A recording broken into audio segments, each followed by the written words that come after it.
Κυρίες και κύριοι, αγαπητές φίλες και φίλοι, απόψε είναι Τρίτη, 29 Νοεμβρίου του 2022. Τελειώνει και ο Νιόβρης, όπως λένε τα αδέρφια μας στην Κύπρο, ο αεργίτες όπως λέγανε στον Πόντο και ορισμένοι συνεχίζουν να το λένε εδώ. Λοιπόν, πριν προχωρήσουμε στα 10 θέματά μας, να απαντήσω σε ένα σχολιαστή, ο οποίος μου έγραψε και μάλιστα σε προσωπικό μέσον ένα εκτενές σχόλιο ότι αποφεύγω για δύο πράγματα έψεξε. Το πρώτον, αποφεύγω να ψέξω την τωρινή κυβέρνηση για το Σκοπιανό. Είναι το τελευταίο θέμα μας, θα αναφερθώ σε αυτό. Και αποφεύγω επίσης να στρέψω τα βέλη μου εναντίον της Ευρωπαϊκής Ένωσης, διότι για την κατάσταση στην Ήπεθρο ευθύνες έχει η Ευρωπαϊκή Ένωση, η οποία έβαλε ποσοστώσεις και διάφορα τέτοια.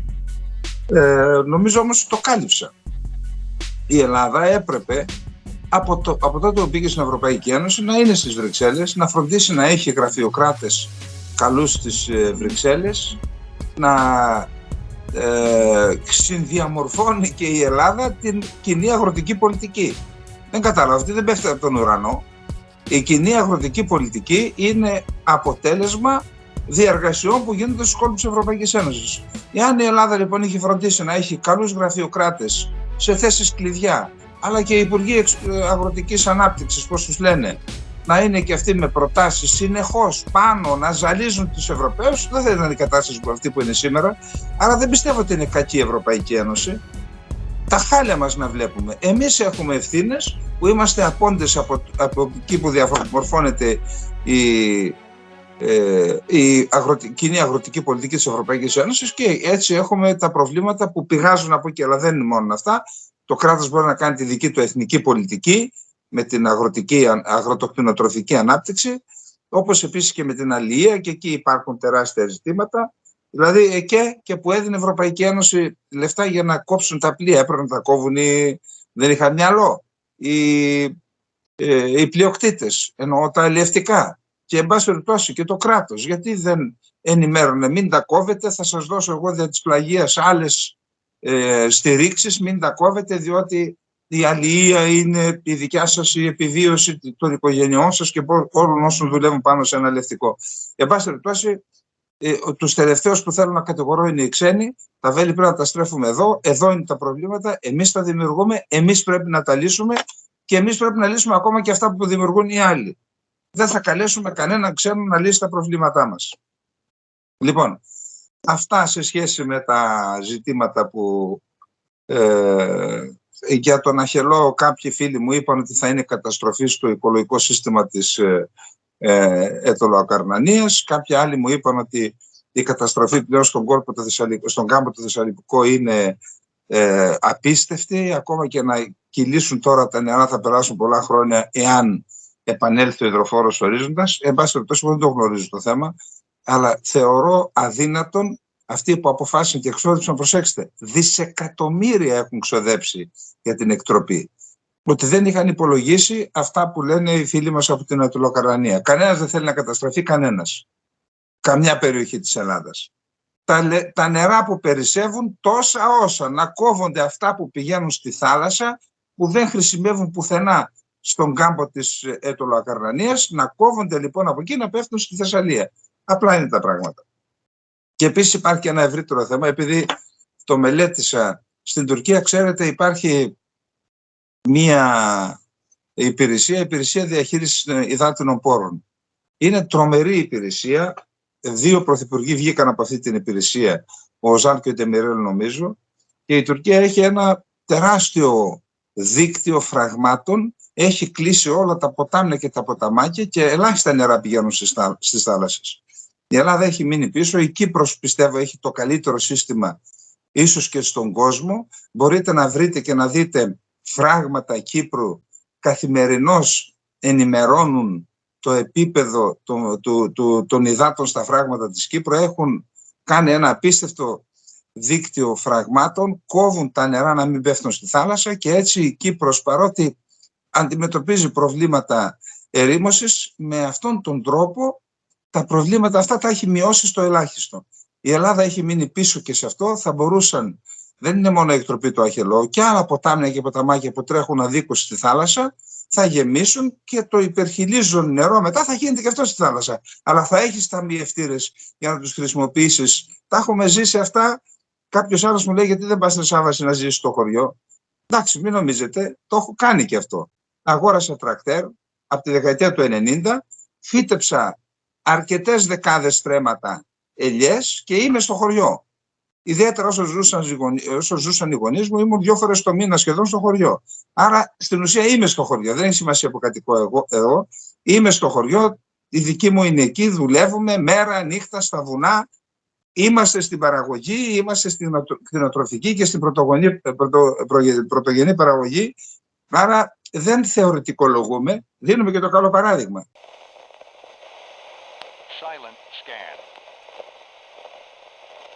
Ξέρετε, υπάρχει, είδα τον Στόλτεμπεργκ να λέει να μην χρησιμοποιεί η Ρωσία τον στρατηγό το χειμώνα στον πόλεμο. Μα ο στρατηγός χειμώνας δεν ανακαλύφθηκε τώρα. Ο στρατηγός χειμώνας υπάρχει εις τους αιώνας των αιώνων.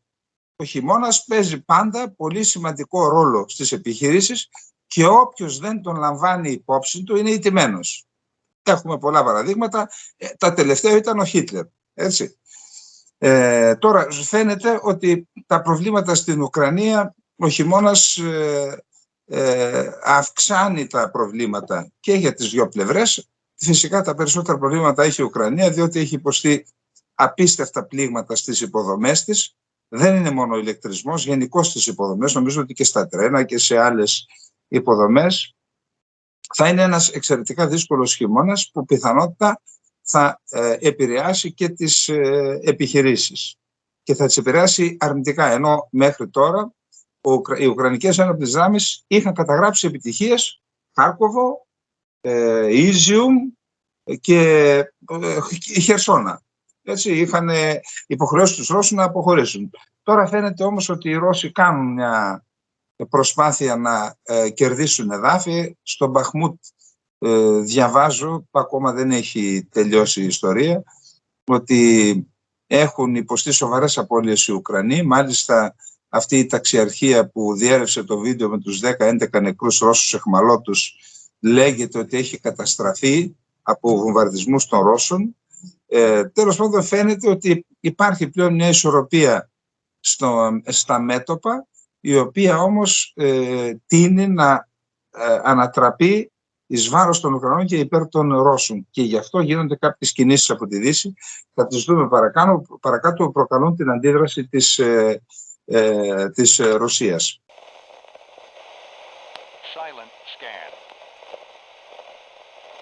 Να δούμε λοιπόν τι γίνεται με το ΝΑΤΟ. Έχουμε τη Σύνοδο των Υπουργών Εξωτερικών του ΝΑΤΟ στο Βουκουρέστι, όπου εκεί τέλεται ο Υπουργός Εξωτερικών της Ουκρανίας, ζήτησε αντιαεροπορικά συστήματα όπως Iris, Hawk, Patriot, και για να μπορέσουν να αντιμετωπίσουν τις πυραυλικές επιθέσεις, οι οποίες, όπως είπαμε, είναι καταστροφικές. Οι Υπουργοί Εξωτερικών χωρών των μελών του ΝΑΤΟ δεσμεύτηκαν σήμερα ότι θα αυξήσουν την υποστήριξή τους προς την Ουκρανία και θα τη βοηθήσουν να επισκευάσει τις ενεργειακές υποδομές της μετά τις ρωσικές επιθέσεις που έθεσαν εκτός λειτουργίας στο δίκτυο ηλεκτρικού ρεύματος και θέρμανσης για πολλά εκατομμύρια Ουκρανούς. Η επιθετικότητα της Ρωσίας, εισαγωγικά, συμπεριλαμβανομένων και των επίμονων και ασυνείδητων επιθέσεων σε πολιτικές και ενεργειακές υποδομές της Ουκρανίας, στερεί από εκατομμύρια Ουκρανούς τις βασικές ανθρωπιστικές υπηρεσίες.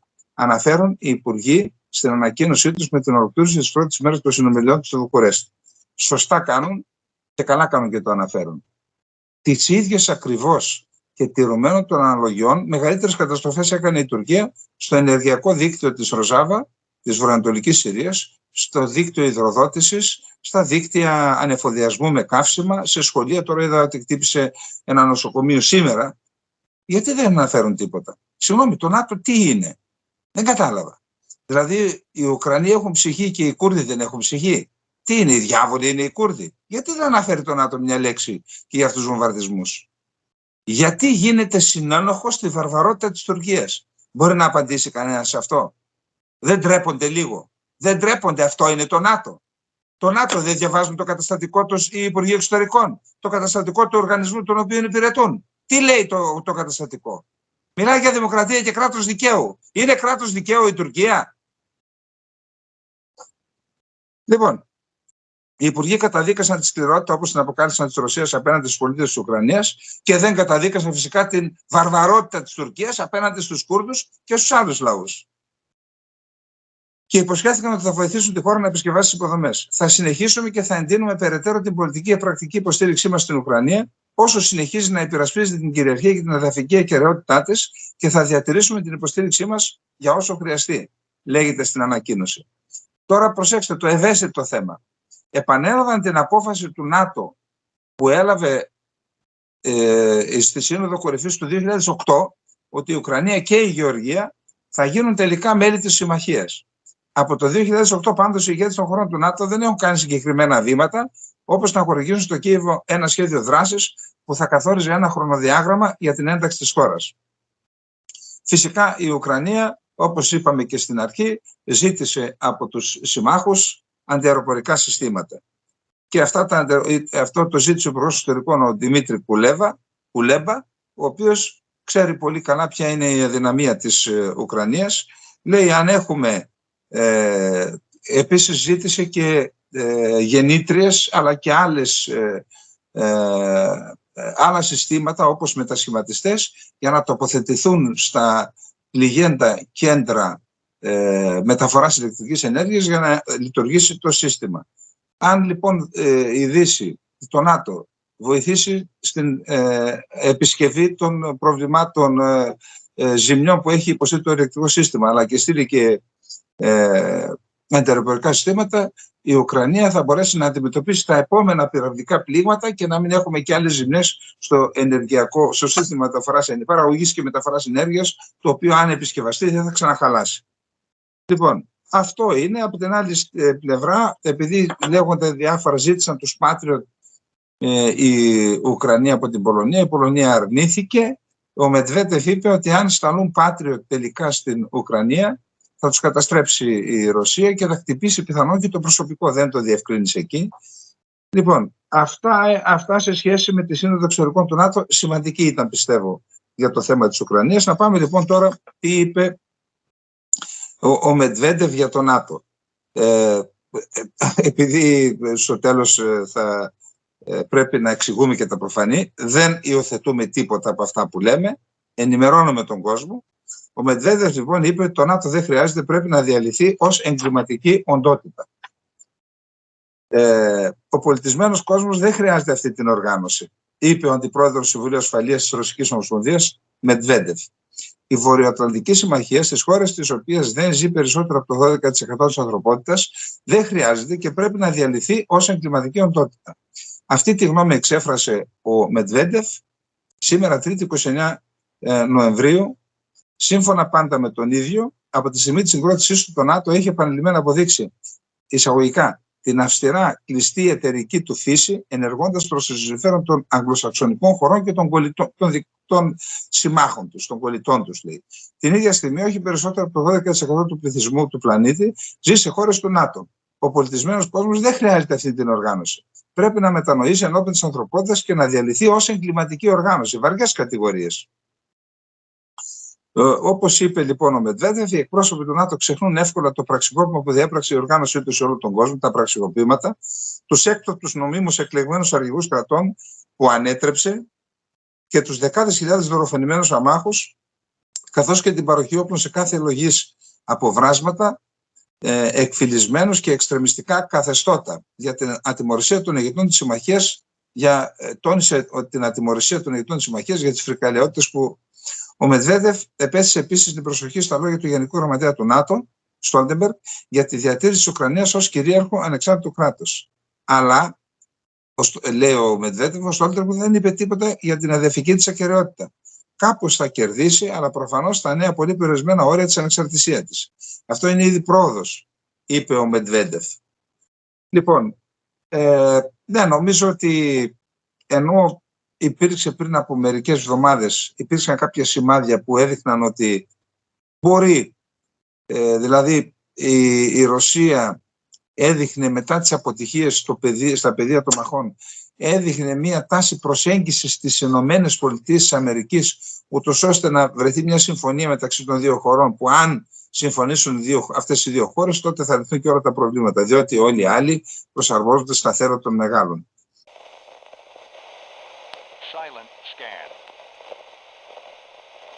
Ενώ εδώ βλέπουμε τα πράγματα να ξανασκληραίνουν και βλέπουμε πάλι οι ΗΠΑ θέλουν να στείλουν πυράβλους υψηλής ακρίβειας βεληνικούς 150 χιλιόμετρων, που τι σημαίνει αυτό?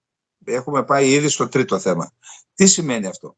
Ότι εάν αποκτήσουν οι Ουκρανικές Ένοπλες Δυνάμεις, δηλαδή οι Αμερικανοί να τα χειρίζονται με τους συμβούλους τους, εν πάση περιπτώσει, αυτή τη δυνατότητα να προσβάλλουν στόχους με βλήματα ακριβίας στα 150 χιλιόμετρα, αυτό σημαίνει ότι θα μπορούν να πλήξουν τα μετόπιστεν των ρωσικών δυνάμεων, και ξέρετε, άμα πλήξει τα μετόπιστεν, αυτό έχει επίπτωση και στις δυνάμεις που είναι στην πρώτη γραμμή. Είναι ένα σημαντικό θέμα. Να δούμε λοιπόν τι λένε οι Ρώσοι γι' αυτό, η ρωσική πλευρά. Η βαθύτερη εμπλοκή των ΗΠΑ στην Ουκρανία εγκυμονεί κινδύνους, λέει η Μόσχα. Οι ΗΠΑ και η Δύση κατηγορούν τη Ρωσία ότι ασκεί πυρηνικό εκβιασμό στη διάρκεια του πολέμου στην Ουκρανία. Μεγάλος ο κίνδυνος για απευθεία σύγκρουση Δύσης-Ρωσίας. Η Ρωσία προσπαθεί να κάνει τις ΗΠΑ να καταλάβουν ότι η αυξανόμενη ανάμειξη της Ουάσιγκτον στη σύγκρουση στην Ουκρανία εγκυμονεί αυξανόμενους κινδύνους. Δήλωσε σήμερα ο υφυπέξ, ο Ρώσος Σεργέη Ριαπκόφ, σύμφωνα με ρωσικά μέσα. Η Μόσχα έχει πει κατά επανάληψη ότι η δυτική στρατιωτική υποστήριξη στην Ουκρανία παρατείνει τη σύγκρουση, η οποία βρίσκεται τώρα στο 10ο μήνα, ενώ δημιουργεί τον κίνδυνο για μια ενδεχόμενη απευθείας αντιπαράθεση ανάμεσα στη Ρωσία και τη Δύση. Εισαγωγικά, παίζει ρόλο τι λέει ο υφυπέξ ο Ρώσος. Στέλνουμε σήματα στους Αμερικανούς πως η γραμμή κλιμάκωσής τους και ακόμη βαθύτερη ανάμειξη στη σύγκρουση αυτή είναι γεμάτη τρομερές συνέπειες. Οι κίνδυνοι αυξάνονται, είπε ο Ριαπκόφ σύμφωνα με το Interfax. Το Κίεβο και η Δύση λένε πως η Ρωσία φέρνει την ευθύνη για οποιαδήποτε περαιτέρω κλιμάκωση. Ο καθένας λέει τα δικά του.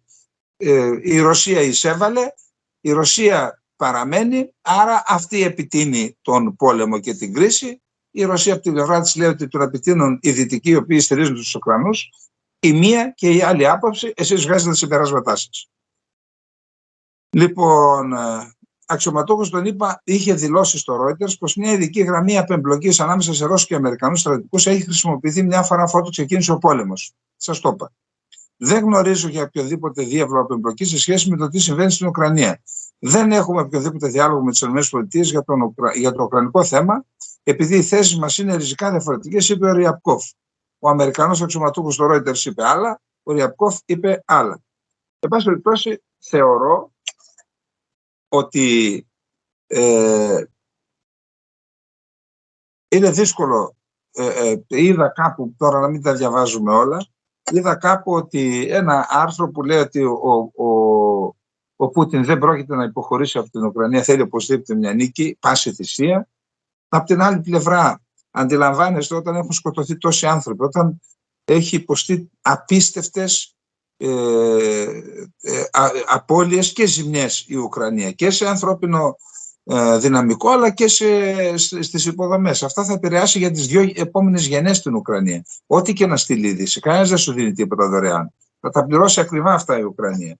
Άρα πώς θα υποχωρήσει, πώς θα βάλει υπογραφή ένας Ουκρανός, όποιος Ουκρανός, γιατί όπως είπαμε και χθες, είναι σε εξέλιξη σκληρή κόντρα μεταξύ Ζελένσκι και του δημάρχου του Κιέβου, ο οποίος είναι μια φάτσα απίστευτη, ήταν πυγμάχος, είναι σκληρός παίκτης. Τώρα επειδή είναι σε εξέλιξη ο πόλεμος, τα προβλήματα και οι διαφορές δεν εμφανίζονται, υποβόσκουν, αλλά εν πάση περιπτώσει, αν υπογράψει ο Ζελένσκι, την άλλη μέρα θα το φάει ο δήμαρχος. Αντιλαμβάνεστε, έτσι. Άρα εγώ δεν μπορώ να καταλάβω πώς θα πάμε, πώς θα διηγηθούμε σε εμπλοκή, εκτός και αν φωτίσει ο Θεός τους ηγέτες της Ρωσίας και της Αμερικής και τελικώς βρεθεί μια λύση, διότι αν αυτοί οι δύο αποφασίσουν, τότε ο πόλεμος θα τελειώσει, όχι σε εβδομάδες, σε μέρες θα τελειώσει.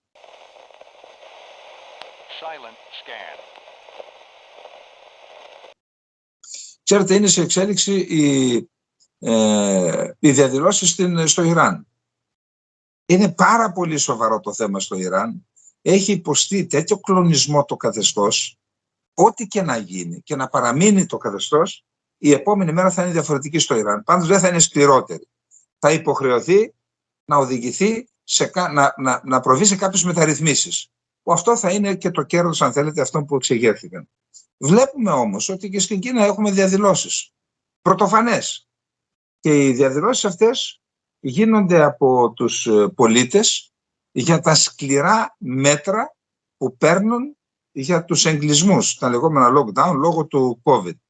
Όμως ξέρετε, αυτό είναι και το επιφανειακό. Υπάρχουν βαθύτερα αίτια. Υπάρχει ένα καθεστώς που δεν μπορεί να χαρακτηριστεί δημοκρατικό. Και εκεί λοιπόν το Συμβούλιο Ασφαλείας της Κίνας ζήτησε σκληρή αντιμετώπιση των διαδηλώσεων. Θεωρώ λοιπόν, είδα δε ότι και ο Μπάιντεν έχει στρέψει τα βλέμματά του και αυτός στην Κίνα. Περιμένω πιθανόν κάποιοι μία νέα Tiananmen. Προσωπικά δεν πιστεύω, είναι ένα πολύ ισχυρό κράτος. Δεν πιστεύω ότι θα έχουμε ανατροπές στην Κίνα, αλλά εν πάση περιπτώσει το φωνή λαού οργή Θεού ισχύει και για την Κίνα, ασχέτως αν έχει ένα πολύ σκληρό καθεστώς. Εγώ δεν μπορώ να ξέρω αν έχουν βάλει το δαχτυλάκι τους οι Δυτικοί σε αυτά που συμβαίνουν εκεί. Πάντως προχτές είχαμε ένα επεισόδιο, είχαμε την απόθεση ενός πολεμικού αμερικανικού από κινέζικο στη νότια Συνική θάλασσα. Δηλαδή υπάρχει η ένταση και κάποιους τους βολεύουν οι διαδηλώσεις στην Κίνα. Επαναλαμβάνω, δεν είμαι σε θέση να γνωρίζω εάν υπάρχει δάκτυλο στις Δύσεις σε αυτό που γίνεται εκεί. Αλλά υπάρχει δεν υπάρχει, αν δεν υπάρχουν αντικειμενικές συνθήκες, κανένας δεν βγαίνει στους δρόμους επειδή το είπε κάποιος προβοκάτορας ή κάποιος ξένος. Κανένας, επαναλαμβάνω. Πρέπει να υπάρχουν αντικειμενικές συνθήκες και στην Κίνα υπάρχουν.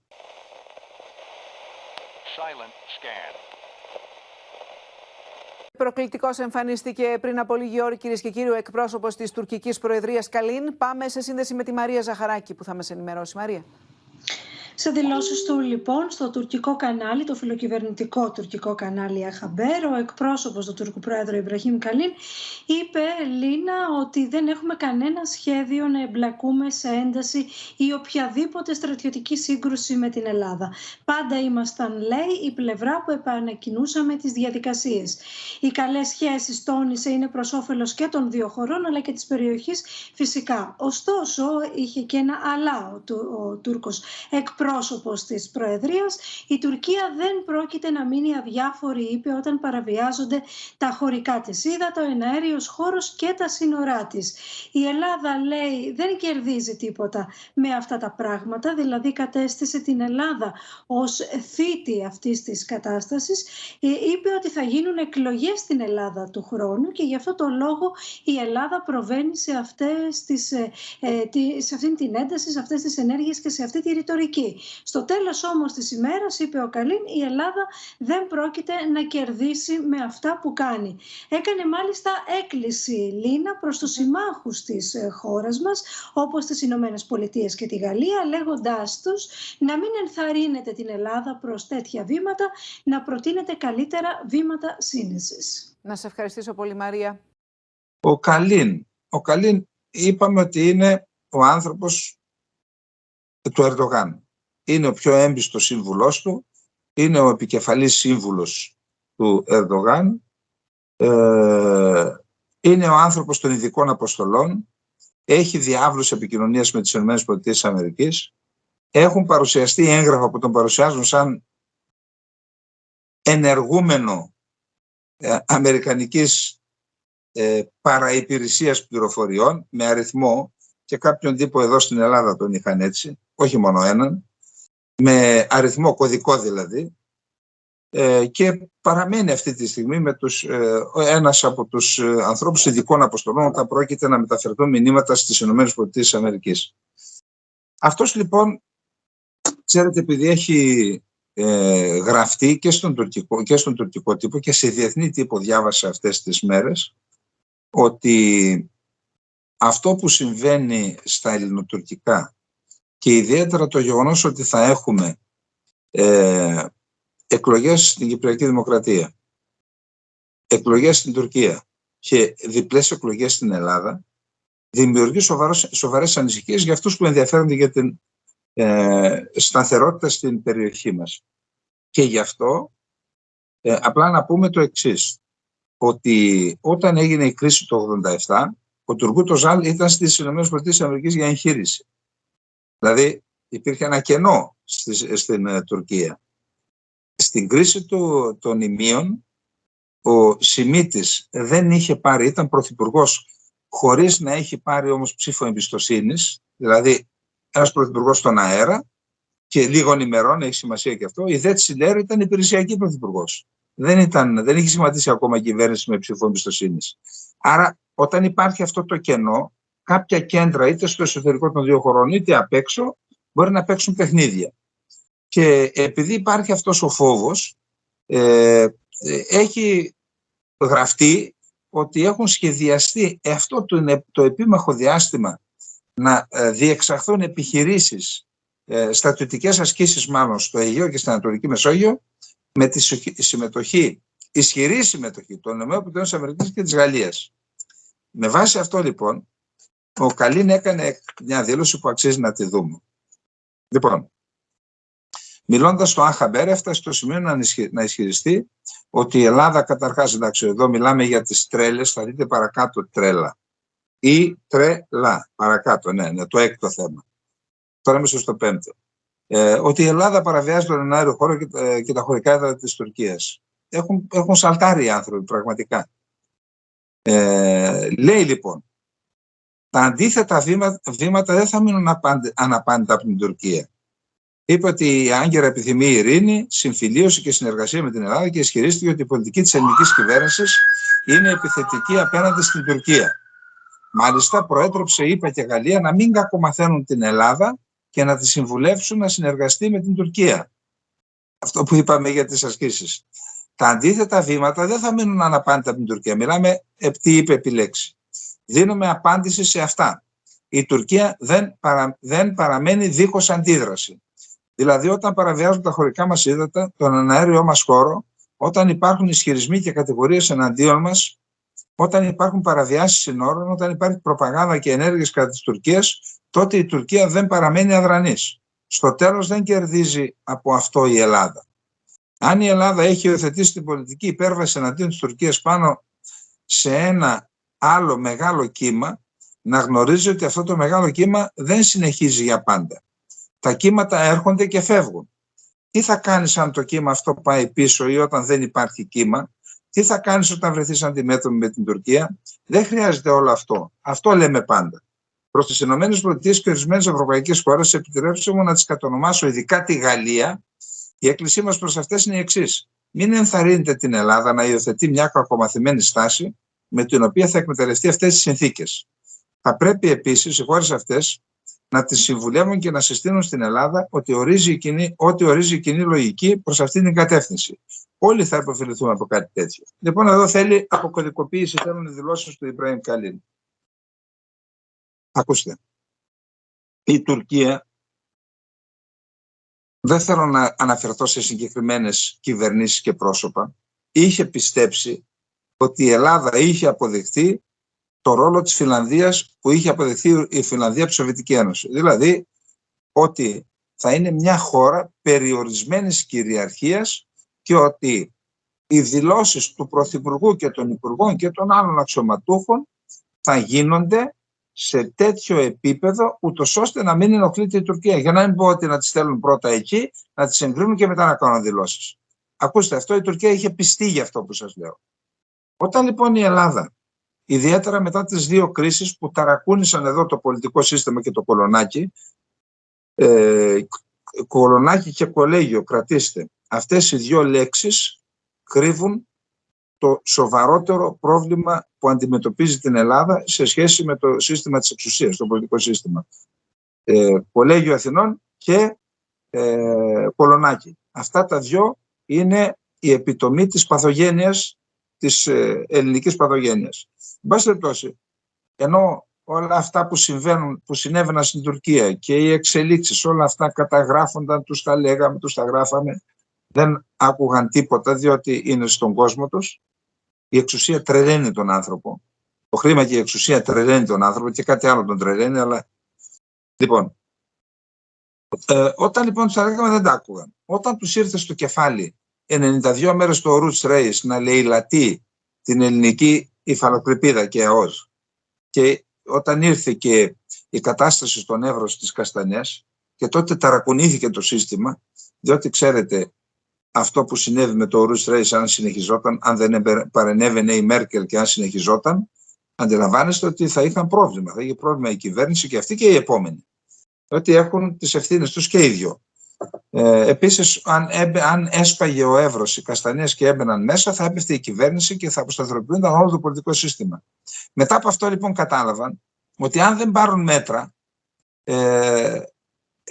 η Ελλάδα θα γίνει στην ουσία ένα βιλαέτη της Τουρκίας. Και έτσι, μόνον τότε, ενώ τα κανονικά κράτη λειτουργούν με βάση στρατηγικά σχέδια, 5ετίας, 10ετίας, 25ετίας, 50ετίας, σε όλα τα ζητήματα. Επαναλαμβάνω, σε όλα τα ζητήματα και σε σχέση με την εκτίμηση απειλής, σε σχέση με την ανάπτυξη των ενόπλων δυνάμεων, την αμυντική βιομηχανία, την τεχνολογία, σε όλα.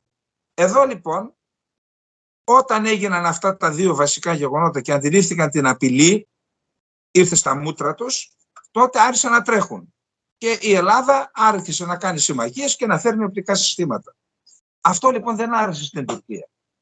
Και γι' αυτό αυτές οι συμμαχίες που έκανε η Ελλάδα και τα οπλικά συστήματα, που τα οπλικά συστήματα σε ορισμένες περιπτώσεις συνδέονται και με τις συμμαχίες, όπως γίνεται με τη Γαλλία, αυτό δεν άρεσε στην Τουρκία και θεωρεί η Τουρκία ότι η Ελλάδα δεν έχει δικαίωμα να κάνει τέτοιες συμμαχίες και ότι κάποια στιγμή θα μας εγκαταλείψουν. Αυτό είναι η δικιά της άποψη. Και να μας εγκαταλείψουν μόνοι τους και μόνοι μας. Εδώ είμαστε. Λοιπόν, τώρα, για αυτό το θέμα υπάρχει και μια άλλη ερμηνεία, την οποία μας τη λέει ο κ. Παπακελάς, θα τη διαβάσουμε, το πρώτο τελευταίο θέμα είναι. Αλλά, εν πάση περιπτώσει, εδώ πρέπει να καταλάβουμε. Πρέπει το πολιτικό σύστημα να αντιληφθεί ότι θα πρέπει τα ζητήματα που αφορούν την Τουρκία, το τι απειλή συνιστά η Τουρκία, τι σχέδια έχει εναντίον της Ελλάδας, να τα κατανοήσουν, να κάνουν ένα εθνικό μέτωπο, να έχουν ενιαία στάση σε αυτά και μόνο τότε θα βουλώσουμε το στόμα του Καλίν. Όσο δεν είμαστε ενωμένοι και όσο ακούγονται διάφορες φωνές από εδώ και από εκεί, τότε ο Καλίν θεωρεί ότι θα φύγει αυτός, θα έρθει ένας άλλος και θα είμαστε καλύτερα. Δεν είναι έτσι. Δεν είναι έτσι. Ο άλλος μπορεί να είναι χειρότερος για τον Καλίν. Αυτή την εντύπωση πρέπει να δώσουν.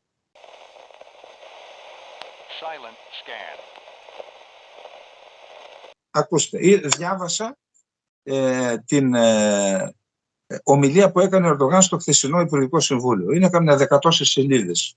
Είπε πολλά. Παρεμπιπτόντως, για την Ελλάδα δεν είπε τίποτα, ούτε μια λέξη. Ακούστε τι είπε. Αναφέρθηκε στην επιχείρηση στην Συρία. Είπε δεν πρόκειται να πάρουμε ποτέ άδεια από κανέναν. Εμείς ό,τι θέλουμε να κάνουμε θα το κάνουμε. Από την Αντιόχεια μέχρι το Ιράκ θα κάναμε τη ζώνη ασφαλείας 30 χιλιόμετρων. Αυτό είπε. Αυτό το μήνυμα το έστειλε στην Αμερική και σε όποιον άλλο. Επίσης είπε ότι θα έχει ένα καταπληκτικό άρθρο, θα προσπαθήσω αύριο να το διαβάσω, ποιος είναι το σχέδιο της Τουρκίας για την Αίγυπτο. Είναι σχέδιο, επαναλαμβάνω, δεν το... αλλά εν πάση περιπτώσει έχει τεράστιο ενδιαφέρον. Θα προσπαθήσουν να πείσουν την Αίγυπτο, λέει, να υπογράψει συμφωνία ανάλογη με αυτή που υπέγραψε η Τουρκία με τη Λιβύη και να εκδιώξουν την Ελλάδα την Ανατολική Μεσόγειο. Θα τα δούμε αυτά. Επίσης, ακούστε τι είπε ο Ερντογάν. Εμείς δεν θα εισβάλλουμε στη Συρία, αλλά θα εισβάλλουμε ειρηνικά. Δηλαδή, το δικό τους εμπεριαλισμό, είτε από την Οθωμανική Αυτοκρατορία, ήταν μια εμπεριαλιστική δύναμη η Οθωμανική Αυτοκρατορία, είτε αυτόν που επιχειρούν τώρα, τον ντύνουν με ένα ένδυμα ανθρωπισμού, αλληλεγγύης, δικαιοσύνης. Εμείς πηγαίνουμε εκεί για να επιβάλλουμε δικαιοσύνη. Να διώξουμε τους κανονικούς δυτικούς που ασκούν επιρροή και να επιβάλλουμε δικαιοσύνη. Δεν λένε ότι πάνε να λαιλατίσουν τους πόρους, ενεργειακούς και άλλους πόρους, να κλέψουν τα... Εν πάση περιπτώσει, και είπε το απίστευτο. Εμείς δεν σκοτώνουμε, λέει, εκεί που πηγαίνουμε. Εν τω μεταξύ, σας είπα τι έχει γίνει στη βορειοανατολική Συρία. Τι γίνεται, όπου πηγαίνουν αφήνουν εθνοκάθαρση, γενοκτονία και βαθύτατος τουρκισμός. Και αυτό είναι ενός είδους γενοκτονία. Να παίρνεις έναν άνθρωπο, να το μαθαίνεις άλλη γλώσσα από αυτή που είναι η μητρική, η εθνική του γλώσσα, να το μαθαίνεις άλλη γλώσσα, να το βάζεις να προσκυνά τη σημαία σου. Γι' αυτό γενοκτονία είναι. Αυτά κάνουν, αλλά πιστεύουν ότι είναι καλοί. Προσέξτε, το ίδιο τώρα. Είδα ένα βίντεο, ένας σχολιαστής Τούρκος με έναν σχολιαστή Αιγύπτιο. Μιλάνε για το ενδεχόμενο της προσέγγισης των δύο χωρών. Κάτι λέει και αυτό. Και λέει ο Τούρκος σχολιαστής στον Αιγύπτιο, ειλικρινά, πραγματικά δεν ξέρεις τώρα να κλαις, να γελάς. Να τραβάς τα μαλλιά σου, έχω και μεγάλα και πριν να κουρευτώ. Λέει, ναι βεβαίως, λέει, πρέπει να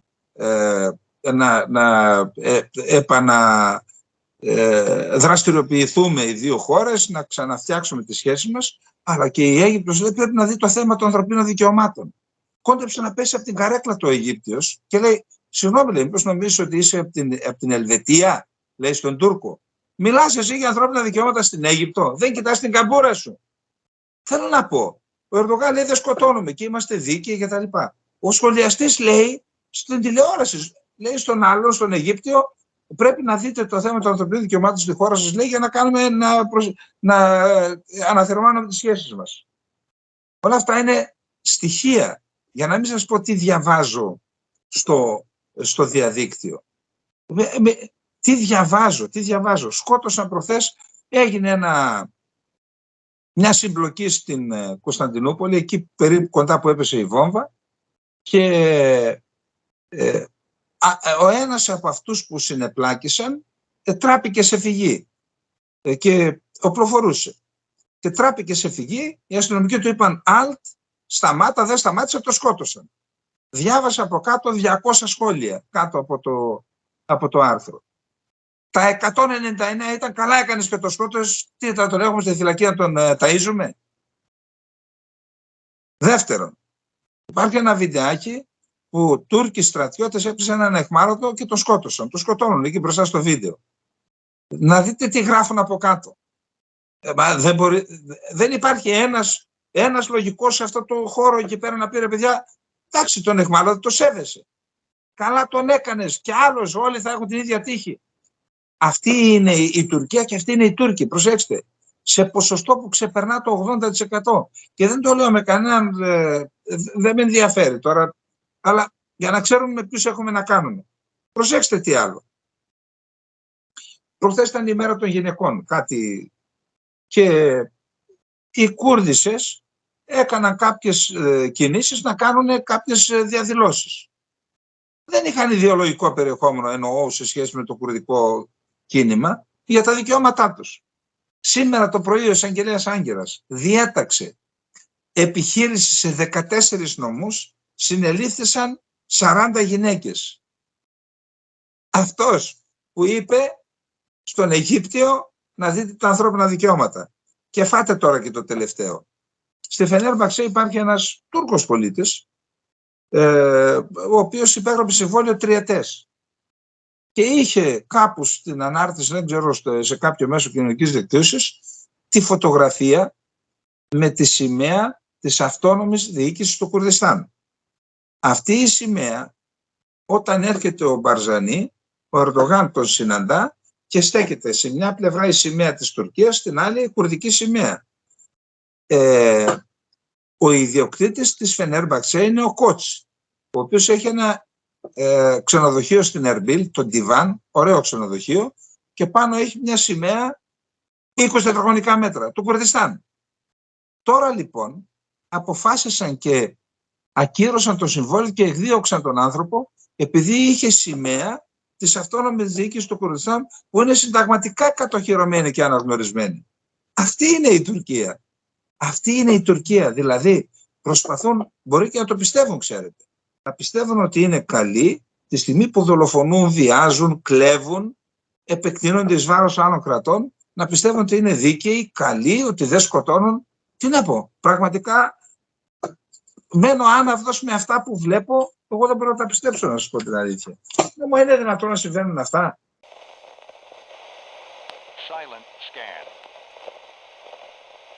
Ο Μασλούμ Αμπντι είναι ο στρατιωτικός διοικητής των Κούρδων της Βορειοανατολικής Συρίας. Είναι ο άνθρωπος με τον οποίο έχουν κάνει ακόμα και στο Κογκρέσο, έχουν κάνει τηλεδιασκέψεις. Θυμάμαι ότι ο Τραμπ ήθελε να τον καλέσει να πάει στην Ουάσιγκτον, τελικά δεν πήγε. Είπε λοιπόν ο άνθρωπος ότι έχουμε κάποιες διαβεβαιώσεις από τη Ρωσία και από την Αμερική ότι είναι αντίθετοι στην επιχείρηση, αλλά δεν έχουμε κάτι απτό το οποίο να μας εξασφαλίζει. Και περιμένουμε, ξέρουμε ότι έχουν ετοιμαστεί οι Τούρκοι, έχουν εισβάλει στην ξένη χώρα, στη Συρία, τεθωρακισμένα πυροβόλα, άρματα μάχης και φυσικά ειδικές δυνάμεις και πεζικό, μηχανοκίνητο πεζικό κυρίως, έχουν εισβάλει στην ξένη χώρα και περιμένουμε λέει, από στιγμή να μας επιτεθούν. Η Ρωσία και η Αμερική μας είπαν ότι είναι αντίθετες σε αυτή την επιχείρηση, αλλά δεν. Τώρα, οι Κούρδοι, όπως είπαμε, εάν δεν ανοίξει ο εναέριος χώρος, αυτά γράφουν και αυτά διαβεβαιώνουν, ότι αν δεν ανοίξει ο εναέριος χώρος για να έχουν αεροπορική υποστήριξη οι τουρκικές δυνάμεις και οι δυνάμεις του Ελεύθερου Συριακού Στρατού, διάβασα επίσης και από τον Ελεύθερο Συριακό Στρατό, εκεί στην Τζαραμπλούζ, που είναι η αρχαία Ευρωπός, εκεί πέρα ο στρατιωτικός διοικητής του λεγόμενου Ελεύθερου Συριακού Στρατού, τίποτα, είναι κάτι μισθοφόροι που πληρώνει η Τουρκία, ότι και αυτοί έχουν συνεννοηθεί με τον τουρκικό ΓΕΘΑ για να είναι έτοιμοι να κάνουν την επιχείρηση. Όπως είπαμε, διάβασα επίσης πριν από λίγο ότι βομβαρδίστηκε ένα ρωσικό φυλάκιο που υπάρχει στην Τελ Ριφάτ. Τους χάρτες τους είδατε και χθες. Η Τελ Ριφάτ είναι η δυτική περιοχή, στη μέση είναι η Ιεράπολη Μέμπετς και ανατολικά είναι το Κομπάνι. Δεν ξέρω πώς θα αντιδράσουν οι Ρώσοι, πάντως ο Μασλούμ Αμπντι, ο στρατηγός ο Κούρδος, είχε συνάντηση, το είπαμε και χθες βράδυ, με τον Ρώσο στρατηγό, τον επικεφαλής στρατηγικών δυνάμεων της Ρωσίας στην Συρία, ο οποίος είπε να εκενώσουν την περιοχή αυτή των 30 χιλιόμετρων που θέλει να καταλάβει η Τουρκία εντελώς και να την ελέγξουν εκεί ρωσικές και συριακές δυνάμεις. Εκεί οι Κούρδοι αρνήθηκαν αυτή την πρόταση. Δεν ξέρω αν την αρνήθηκαν επειδή αν αυτό είναι απόφαση δική τους, αν είναι αποτέλεσμα διαβούλευσης με τους Αμερικανούς. Το ίδιο ακριβώς τους είχαν πει και για το Αφρίν. Δεν έβαλαν στο Αφρίν τους Ρώσους και τους Σύριους. Τελικά το πήραν οι Τούρκοι. Τώρα δεν ξέρουμε τι θα γίνει. Τέλος πάντων, θεωρώ ότι ο στόχος, όπως είπαμε, της Τουρκίας είναι, είπε ο Ερντογάν στο Υπουργικό Συμβούλιο, αφού τα βρούμε με την Αίγυπτο, μετά θα τα βρούμε και με την Συρία. Θα συναντηθούν πρώτα οι Υπουργοί Εξωτερικών και μετά θα συναντηθώ εγώ με τον Άσαντ. Τι κρύβεται πίσω από αυτό? Την επιχείρηση, δηλαδή, αλλά και πίσω από το σχέδιο της Τουρκίας. Κρύβεται η Ρωσία, η οποία λέει στην Τουρκία, έλα να τα βρω εγώ με τον Άσαντ, τα προβλήματα θα τα λύσουμε. Ο Άσαντ θέτει τους εξής όρους: διάλυση του λεγόμενου Ελεύθερου Συριακού Στρατού, απόσυρση των τουρκικών στρατευμάτων εντελώς από τη Συριακή επικράτεια και μετά θα συνεργαστούν μαζί για να εκδιώξουν, λένε οι Σύριοι, εκείνους τους Κούρδους που αποτελούν πρόβλημα, διότι λέει με τους υπόλοιπους Κούρδους δεν έχουμε εμείς πρόβλημα, είναι πολίτες της Συρίας, ζήσαμε τόσα χρόνια μαζί, δεν θα τα βρούμε τα... Λοιπόν, αυτή είναι η κατάσταση λοιπόν στην βορειοανατολική Συρία. Αυτά είπε ο Μασλούμ Αμπντι. Θα περιμένουμε να δούμε τις επόμενες μέρες τι θα γίνει. Πάντως, διάβασα ότι οι Κούρδοι είναι ανήσυχοι γιατί υπήρχε μια διπλωματική αντιπροσωπεία με μόνιμη παρουσία στη Συρία, η οποία αναχώρησε από τη βορειοανατολική Συρία. Θα δούμε. Θα δούμε τι θα γίνει.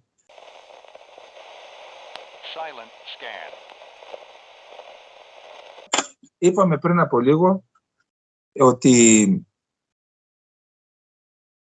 η Τουρκία έχει τη δικιά της στρατηγική μέχρι τις εκλογές και εδώ χρεώνουν κάποιοι κύκλοι και εδώ και έξω στην κυβέρνηση Μητσοτάκη ότι ακολουθεί σκληρή γραμμή, όχι επειδή έχει κάποιο σχέδιο, αλλά επειδή έτσι συσπυρώνει τις κεντροδεξιές ψήφους.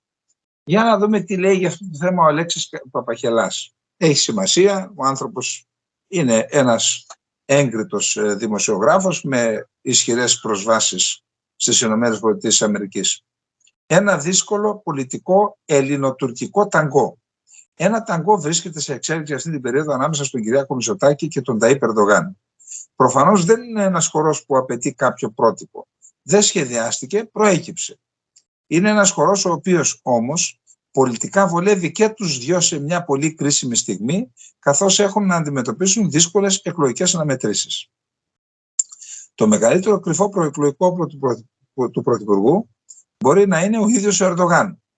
Δεν ξέρω αν κάποιος μπορεί να το μετρήσει, αλλά είναι σχεδόν βέβαιο ότι κάθε φορά που επιτίθεται στο Μητσοτάκη, του δίνει μερικές μονάδες και βάζει τους αναποφάσεις τους να το ξανασκεφτούν πιο σοβαρά.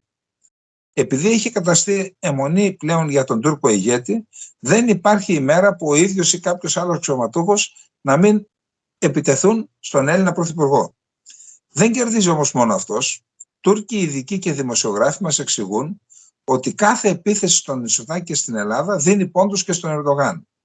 Για πρώτη φορά έπειτα από δεκαετίες η Ελλάδα είναι πολύ ψηλά στην επικαιρότητα, αλλά και στη λίστα των εχθρών. Εδώ κάνει λάθος ο Παπαγελάς. Ήταν πάντα πρώτη στους εχθρούς, ενώ στα μυστικά χαρτιά της Τουρκίας. Δεν είναι για πρώτη φορά. Για πρώτη φορά είναι για αυτούς που δεν ξέρουν. Εκτός και αν εννοεί στο δημόσιο λόγο. Το χαρτί των επιθέσεων στη χώρα μας έχει γίνει δημοφιλές. Γεγονός που αποδεικνύεται από τη βιασύνη της τουρκικής αντιπολίτευσης να το παίξει και αυτή δυνατά. Και εδώ κάνει λάθος. Η τουρκική αντιπολίτευση δεν έχει εχθρικό λόγο προς την Ελλάδα. Σε συγκεκριμένα θέματα που ο Ερντογάν είχε υποσχεθεί θα κάνω, του λένε αφού λες γιατί δεν το κάνεις. Δεν είναι έτσι. Να ξέρουμε τι λέμε και τι γράφουμε. Οι συνεχείς επιθέσεις του Ερντογάν στον Έλληνα Πρωθυπουργό ευνοούν προεκλογικά τόσο τον Μητσοτάκη όσο και τον Τούρκο Πρόεδρο. Ο Πρωθυπουργός από την πλευρά του έχει ανεβάσει τους τόνους απέναντι στην Τουρκία, αλλά χωρίς να ξεπερνάει ποτέ κάποια όρια. Μπορεί πάντως να πείσει ότι πήρε αποφάσεις που θα θωρακίσουν αμυντικά τη χώρα. Η μάχη του Εύρου και η διενέργεια ερευνών για την ανακάλυψη νέων ενεργειακών κοιτασμάτων είναι χαρτιά που μετράνε σε μεγάλη μερίδα των πολιτών. Ο Μητσοτάκης συσπυρώνει με αυτόν τον τρόπο ψηφοφόρους του που αμφιταλαντεύονταν ενδεχομένως για το τι θα ψηφίσουν και δημιουργεί αναχώματα κυρίως προς τα δεξιά. Ο Τσίπρας δεν μπορεί να παίξει στα ίσα σε αυτό το γήπεδο. Εάν μη τι άλλο, επειδή μια σημαντική μερίδα κομματικών στελεχών συνεχίζει να τοποθετείται σε αυτά τα θέματα σαν να θέλει να επιστρέψει στο 3%. Και πιο πίσω λέω εγώ. Διότι ορισμένοι είναι, αν το ταγκό εξελιχθεί ομαλά, μπορεί να βοηθήσει Μητσοτάκη και Ερντογάν να επανεκλεγούν. Βέβαια δεν πρόκειται για καλά προβαρισμένο ταγκό σε κάποια αίθουσα χορού στο Μπουένος Άιρες. Υπάρχουν πολλά περιθώρια για στραβοπατήματα και κακούς υπολογισμούς. Μπορεί άλλωστε να φαίνεται ότι είναι χορός για δύο, αλλά είναι πολλοί κεντρικοί παίκτες και αξιωματούχοι που τον παρακολουθούν και με μια άγαρμπη κίνησή τους μπορούν να μετατρέψουν το ταγκό σε πάλι κάτς. Ας πούμε όμως ότι όλα θα πάνε καλά και η αντιπαράθεση θα μείνει στα λόγια έως τις εκλογές στις δύο χώρες. Ότι δηλαδή δεν θα συμβεί κανένα θερμό επεισόδιο και το θα έρθουμε μια νύχτα, θα περάσει απλώς στην ιστορία των επιτυχημένων προεκλογικών συνθημάτων της τουρκικής πολιτικής ιστορίας. Το δύσκολο, αν όχι ανέφικτο ταγκό, θα είναι αυτό τις επόμενες μέρες μετά τις εκλογές. Αλλά μέχρι τότε βλέπουμε, ας γίνουν εκλογές και θα δούμε. Μπας περιπτώσει. Σας είπα που δεν συμφωνώ.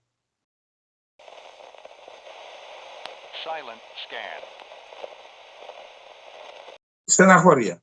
Λοιπόν, ακούστε. Ήμουνα στην Κύπρο για ένα ακαδημαϊκό θέμα σε ένα πανεπιστήμιο. Δεν θέλω να πω το όνομά του για να μην θεωρείτε ότι και το διαφημίζω.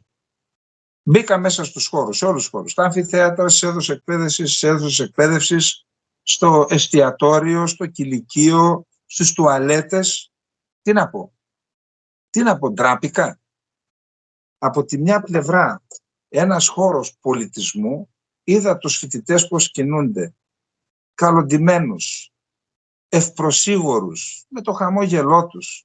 Μπήκα στη βιβλιοθήκη τους, με ελεύθερους υπολογιστές να γράφουν, ίντερνετ διαδίκτυο παντού. Δεν είδα ούτε μία γραμμή με μαρκαδόρο. Δεν μιλάω αυτά τα σπρέι και αφήσεις και τα λοιπά. Ούτε μια γραμμούλα πουθενά. Και αναρωτιέμαι. Εκεί δεν υπάρχουν ιδεολογίες, δεν υπάρχουν κόμματα. Αυτοί οι φοιτητές δεν έχουν ανησυχίες. Το νησί είναι ημικατεχόμενο. Ασφαλώς και υπάρχουν όλα αυτά.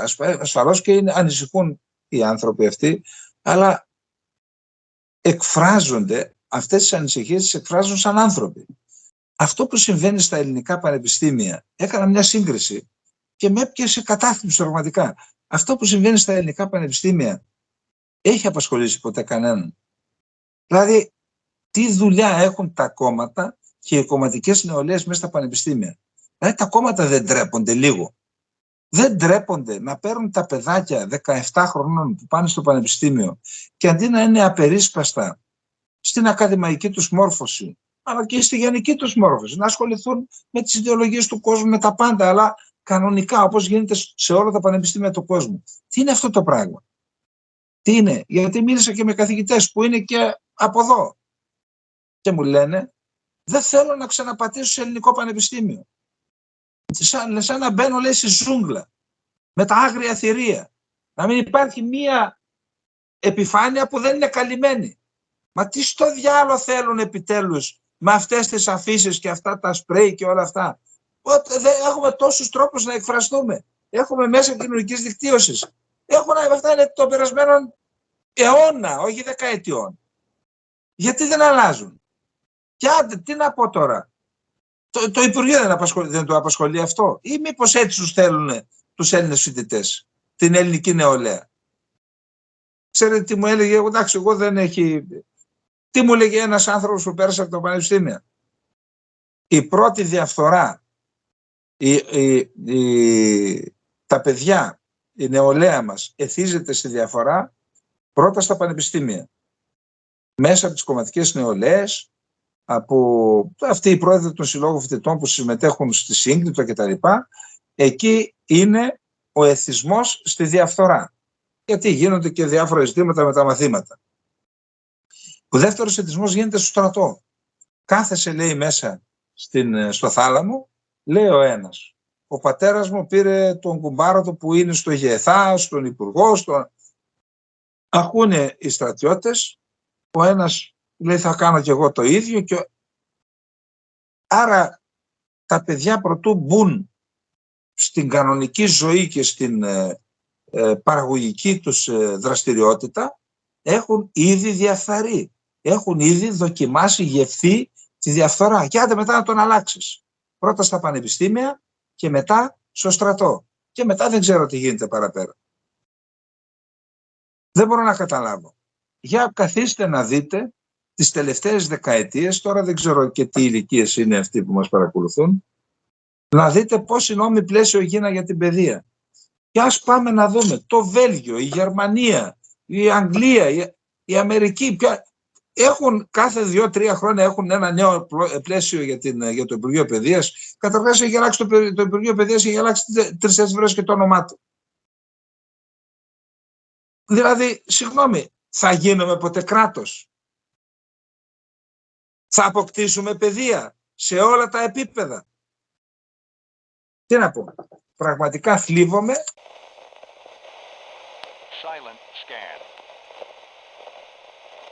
Και να περάσουμε τώρα στο άλλο θλιβερό γεγονός. Εδώ θα ζητήσω από τον Χρήστο να σας βάλει μία συνέντευξη που έδωσα στον Γιώργο Παναγιωτίδη για το Σκοπιανό στο Πέλα τηλεόραση και να δείτε τι λέγαμε τότε με τα συλλαλητήρια και τα λοιπά. Και μόνο κάποιος που δεν είναι καλά στα μυαλά του θα περίμενε για ένα εθνικό θέμα που είχε προειδοποιήσει τους κινδύνους, οι κίνδυνοι αυτοί να επαληθευτούν για να πει εγώ σας τα έλεγα. Μακάρι η Συμφωνία των Πρεσφών να είχε φέρει άλλα αποτελέσματα, να είχαμε διαψευστεί και να κάνουμε την πάπια. Μακάρι. Όμως δεν έγινε έτσι. Θυμάμαι μια φορά ήμουνα σε μια εκπομπή με τον κύριο Συρίγο, νομίζω τον κύριο Τασούλα. Ο Συρίγος δεν ήταν ακόμα πολιτικός. Και στο Sky και προσπαθούσαν να το... Και λέω, συγγνώμη, υπάρχει άλλη λέξη? Η συμφωνία αυτή είναι προδοτική. Τι δεν καταλαβαίνουμε? Πώς είναι δυνατόν να αναγνωρίζουμε μακεδονική γλώσσα και μακεδονική ταυτότητα από τη στιγμή που δεν υπάρχουν? Δείξτε μου, σας παρακαλώ, αν υπήρχε μακεδονική γλώσσα, ένα γραπτό, ένα μυθιστόρημα, ένα κείμενο του 19ου αιώνα στη μακεδονική γλώσσα. Φέρτε μου εδώ να το δω και μετά να σταματήσω να μιλάω. Δεν υπάρχει. Η μακεδονική γλώσσα είναι δημιούργημα του Τίτο. Πήρε, ξέρουμε τους καθηγητές, τους γλωσσολόγους, τους πήρε και τους είπε: δημιουργήστε τη μακεδονική γλώσσα, και την δημιούργησα. Δεν υπάρχει. Και αυτές τις ανοησίες που λένε τη εθνογέννηση κτλ. Τι εθνογέννηση? Δηλαδή μαζεύονται 5-6 κράτη τα οποία επιβουλεύονται την ακεραιότητα της Ελλάδας και δημιουργούν ένα έθνος και πρέπει εμείς να το δεχθούμε ως εθνογέννηση αυτό? Λοιπόν, είχαμε πει λοιπόν ότι όταν αναγνωρίζεις γλώσσα και ταυτότητα και μακεδονική εθνότητα, ότι οι άνθρωποι που μιλούν την ίδια γλώσσα στην Ελλάδα, υπάρχουν μερικές δεκάδες χιλιάδες, με τους κατοίκους των Σκοπίων θα πούνε: ρε παιδιά, αφού υπογράψατε μια συμφωνία εδώ που μιλάει για μακεδονική γλώσσα, αυτή τη γλώσσα που μιλάω εγώ τη μιλάνε και οι κάτοικοι που είναι στη διπλανή χώρα. Εγώ θέλω σε αυτή τη γλώσσα λοιπόν που λέγεται μακεδονική να κάνω φροντιστήριο μακεδονικής γλώσσας. Τι θα το πει το δικαστήριο, αφού το έχεις αναγνωρίσει σε διεθνή συμφωνία? Θα του πει: δεν σου δίνω την άδεια? Και η άδεια ήρθε λοιπόν στη Φλόρινα. Και τι σημαίνει αυτό? Αυτός που πηγαίνει και θα μπει και στα σχολεία πιθανόν κάποια στιγμή, και αυτός που πηγαίνει και μαθαίνει μακεδονική γλώσσα και λέει: αυτή είναι η μητρική μου γλώσσα, τι θα πει αύριο? Ότι είμαι και εθνικά Μακεδόνας. Μα θα το πεις εσύ: τι εθνικά ρε? Υπάρχει έθνος Μακεδόνων ξεχωριστό από την Ελλάδα, από τους Έλληνες? Ας πούμε, φίλε μου, εδώ το υπογράψατε. Το υπέγραψε ο κύριος Κοντζιάς, ο κύριος Τσίπρας και άλλοι 150 τόσοι βουλευτές. Λοιπόν, και τι γίνεται τώρα? Και δεν ήξερα πραγματικά. Χθες έκανα αναφορά στην Συμφωνία των Πρεσπών και σήμερα βγήκε η είδηση. Και τι γίνεται? Έχουν και το θράσος. Πραγματικά, ρε γαμώτο. Δηλαδή δεν έχουν Τσίπα πάνω τους. Να σας πω κάτι, γιατί δεν κάναμε, πιεστήκαμε και το υπογράψαμε. Ας μας κρίνει ο λαός. Να λένε ότι είναι και περήφανοι κιόλας. Να πάει ο Κοντζιάς στη Θεσσαλονίκη και να λέει ότι κάποιοι, λέει, από εκεί και από εδώ δεν θέλουν την... Ποια συμφωνία, τι είναι αυτά, τι ανοησίες είναι αυτές? Αν η συμφωνία συνέφερε τις δύο χώρες, εννοώ με να εξυπηρετούσε τα συμφέροντα και της μιας και της άλλης χώρας, τι είμαστε εμείς παλαβοί να λέμε όχι, είναι κακή η συμφωνία? Το ξαναλέω, υπάρχει μακεδονικό έθνος, υπάρχει μακεδονική γλώσσα? Λέει ο Κοντζιάς, μα λέει την είχαμε αναγνωρίσει. Και επειδή αναγνώρισαν που δεν είναι έτσι, κάποιοι, εσύ έπρεπε να βάζεις την υπογραφή σε μια συμφωνία? Δηλαδή ένα λάθος διορθώνεται με άλλο ένα μεγαλύτερο λάθος. Το ξαναλέω, είναι μια προδοτική συμφωνία. Αυτοί που την υπέγραψαν θα μείνουν στιγματισμένοι εις τους αιώνας των αιώνων για πάντα ως άνθρωποι που υποθήκευσαν την ακεραιότητα του ελληνικού έθνους και της Ελλάδας. Αυτή είναι η πραγματικότητα. Άνοιξαν μια τρύπα που δεν ξέρουμε τι θα χωθεί στην πατρίδα μας μελλοντικά και ποιος θα παίξει με αυτό το ζήτημα. Δεν βλέπουν ότι παίζουν με τις μειονότητες όλοι. Δεν βλέπουν όποιο site και να ανοίξεις, βλέπει μάθε βλάχικη γλώσσα. Μάθε βλάχικη γλώσσα. Ποιος τα πληρώνει αυτά? Αλήθεια, ασχολείται κανένας εδώ από το κράτος να δει βλάχικη γλώσσα διαφήμιση? Μπαίνουμε μέσα. Ποιος πληρώνει αυτή τη διαφήμιση? Στην Ελλάδα την πληρώνουν ή στο εξωτερικό? Και αυτή που πληρώνουν στην Ελλάδα, ποια ΜΚΟ είναι και από πού τα παίρνει? Μήπως είναι σαν την άλλη του Human Rights 360, 365, τι ήταν, σαν αυτή που τώρα τόσο καιρό δρούσε? Μάλιστα η γλώσσα μας να λέμε για τις ΜΚΟ. Και τώρα βρήκαν την αντιεθνική της δράση και τα μαύρα. Και για την άλλη ΜΚΟ, τώρα να μην το πούμε και αυτή. Γιατί δεν βλέπουν τη βλάχικη γλώσσα? Γιατί θα φέρουν και αυτό το φασούλι κάποια στιγμή. Μετά τους Μακεδόνες. Λέει ένας φίλος, γιατί δεν λες για τους γαλάζιους? Τι να πω για τους γαλάζιους? Ήταν στις διαδηλώσεις μαζί μας, με τους ελεύθερους πολίτες. Και μετά, όταν έγιναν κυβέρνηση, ενώ ο Μητσοτάκης είπε, εγώ θα βάλω βέτο για να βελτιώσω συμφωνία, κάτι τέτοιο τέλος πάντων, σε κάποια ομιλία του, μόλις έγινε κυβέρνηση, όλα μέλι γάλα. Έκανε τη βρώμικη δουλειά ο Τσίπρας, βολεύτηκε, σου λέει, γιατί αν την έκανα εγώ θα είχα σβήσει. Την έκανε ο άλλος, έφαγε τη μουτζούρα ο άλλος και τώρα αυτός λέει είναι διεθνή συμφωνία, δεν μπορώ να την αλλάξω. Γιατί είναι αλήθεια ότι πριν την υπογραφή τους είπε ότι αν τελικώς επικυρωθεί δεν μπορώ να την αλλάξω. Το είπε και αυτό. Είπε όμως σε κάποια φάση ότι στην ευρωπαϊκή προοπτική των Σκοπίων κάτι θα κάνει, που δεν έκανε τίποτα. Εν πάση περιπτώσει, τις βασικές ευθύνες έχουν αυτοί που υπέγραψαν, αλλά το ότι δεν κάνουν τίποτα, εγώ δεν ξέρω να σας πω πώς μπορεί να ακυρωθεί αυτή η συμφωνία. Εγώ έχω την εξής άποψη, ότι αυτή η συμφωνία μπορεί να αλλάξει κοινή συνενέση. Να αναζητήσουμε στα Σκόπια συνένεση με τους πολίτες, υπάρχουν τρόποι να ενημερωθούν. Εγώ δεν πιστεύω ότι είναι πάνω από 100.000 αυτοί στα Σκόπια οι οποίοι είναι τρελαμένοι και λένε ότι είναι Μακεδόνες. Δεν είναι. Και είναι αυτοί οι οποίοι εκδιώχθηκαν από την Ελλάδα με τις πληγές του εμφυλίου κτλ. Εν πάση περιπτώσει.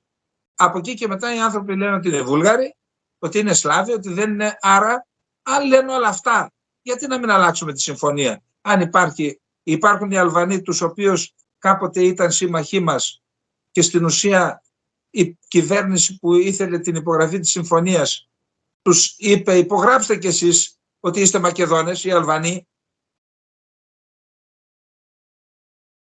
Λοιπόν,